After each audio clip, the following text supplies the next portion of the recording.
역대하 25장 말씀을 통해 우리를 향한 하나님의 뜻을 함께 살펴보며 기도의 제목을 잡고자 합니다.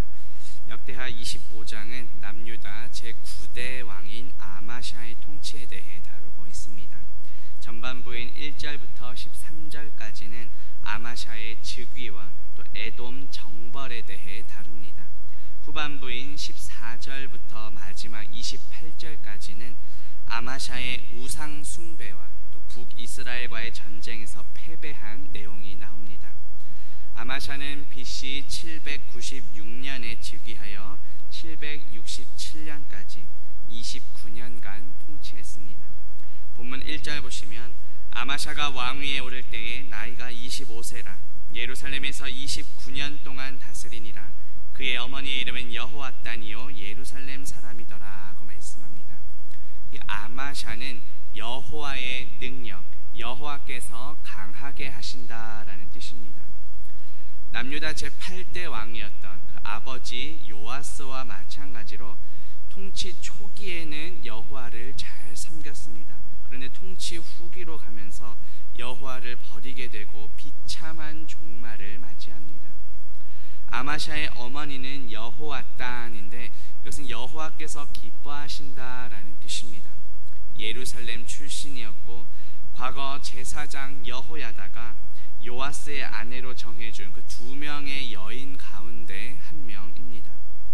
본문 2절 말씀 보시면 아마샤가 여호와께서 보시기에 정직하게 행하기는 하였으나 온전한 마음으로 행하지 아니하였더라고 말씀합니다. 아마샤에 대한 이 역대기 저자의 평가는 긍정적인 의미보다는 이렇게 부정적인 의미가 좀 더 강합니다. 아마샤는 아버지인 요아스의 그 잘못된 삶을 보고 교훈을 받았어야 했는데 그렇지 못하고 똑같이 잘못을 반복했던 것입니다. 여기서 온전하다라는 말이 히브리어로 샬롬입니다. 혼란이나 분쟁이 없이 안전하고 평화로운 상태를 가리킵니다. 부족함이 없이 다 완성되어 있는 상태를 나타내며 특히 하나님과의 바른 관계에서 오는 그 평강을 의미합니다. 어제 우리 주일 설교에서도 그 실로의 성막을 세운 내용을 살펴보았는데 우리가 성막 대신 예수님께로 나아갈 때 참 평강을 누릴 수 있다는 말씀을 들었습니다.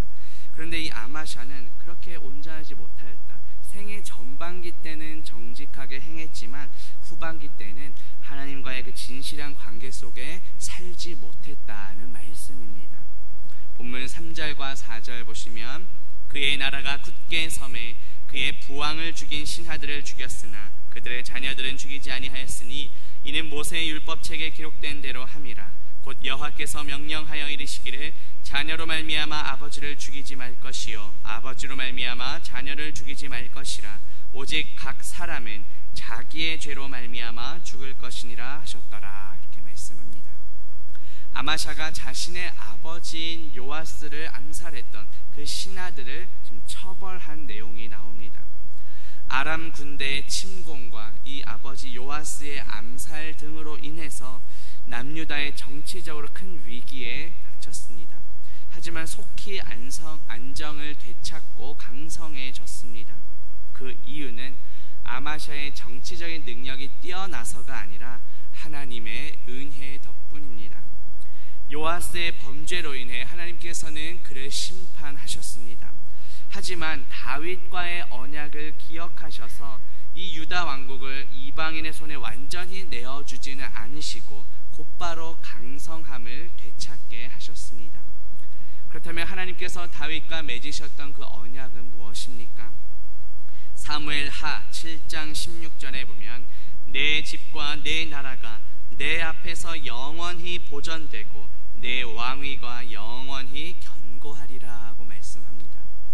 또 열왕기상 11장 36절에 보면 그의 아들에게는 내가 한 지파를 주어서 내가 거기에 내 이름을 두고자 하여 택한 성읍 예루살렘에서 내 종 다윗이 항상 내 앞에 등불을 가지고 있게 하리라고 말씀합니다. 하나님께서는 요아스의 범죄로 인해 심판은 하셨지만 다윗에게 하셨던 그 언약을 지키시기 위해 완전히 멸망시키지는 않으셨습니다. 이렇게 역대기 곳곳에서 다윗 후손에 대한 하나님의 은혜가 얼마나 큰지를 잘 보여줍니다. 그리고 결국 이 다윗의 후손에서 이제 예수 그리스도께서 오시게 됩니다. 한번 하신 약속을 반드시 지키시는 이 신실하신 하나님의 은혜에 감사하는 저와 성도님들 되시기를 주님의 이름으로 축복합니다. 아마샤는 이렇게 자신의 아버지인 요아스를 암살한 자들을 처형할 때 그들의 자녀들까지도 어쩌면 처형하고 싶은 마음이 들었을지도 모릅니다. 하지만 그런 개인적인 감정을 앞세우기보다는 하나님의 율법, 하나님의 말씀을 지켰습니다. 율법의 명령 아래 자신의 그 복수하고 싶은, 보복하고 싶은 감정을 이렇게 복종시키고 개인적인 감정까지도 복종한 것입니다. 극복했던 것입니다. 오늘 본문에서 이 아마샤가 지킨 율법 조항은 바로 신명기 24장 16절 말씀입니다.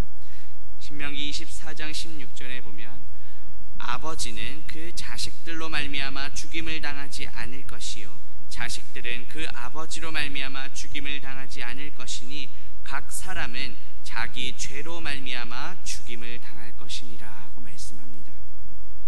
히브리 사회를 포함하여 고대 근동 사회는 이 가족 단위의 사회였습니다.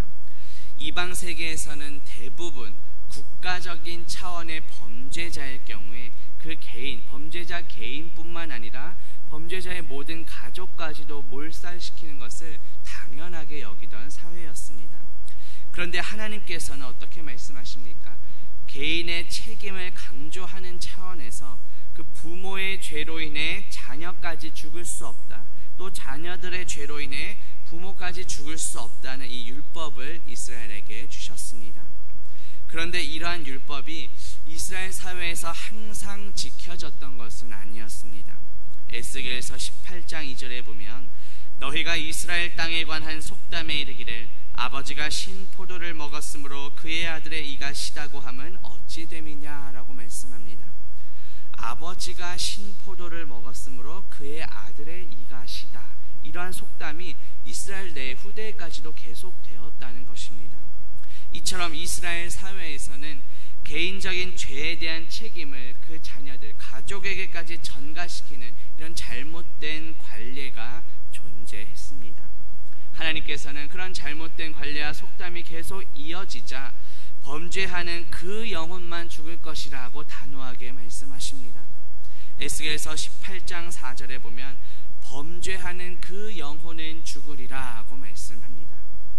오늘 본문에서 아마샤 왕은 자신의 복수심과 이 분노의 감정을 앞세우지 않고 오히려 하나님의 율법을 경외함으로 극복합니다.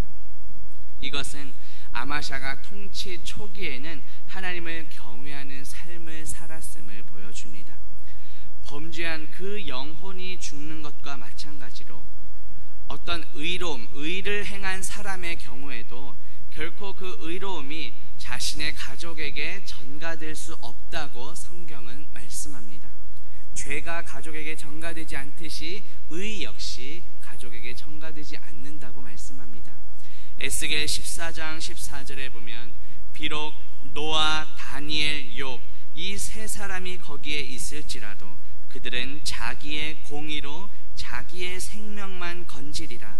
나 주 여호와의 말이니라고 말씀합니다. 죄에 대해서도 그 범죄한 그 영혼만 죽게 되고 자기의 공의, 의로움으로도 역시 자신의 생명만 건질 수 있다는 말씀입니다. 그런데 우리 주 예수 그리스도는 어떠하셨습니까? 이와 정반대의 모습을 보여주십니다. 우리의 죄를 대신하여 예수님께서 십자가에 달려 죽으셨고 모든 율법을 다 이루신 그 자신의 의로움으로 우리도 의롭다고 여겨주셨습니다.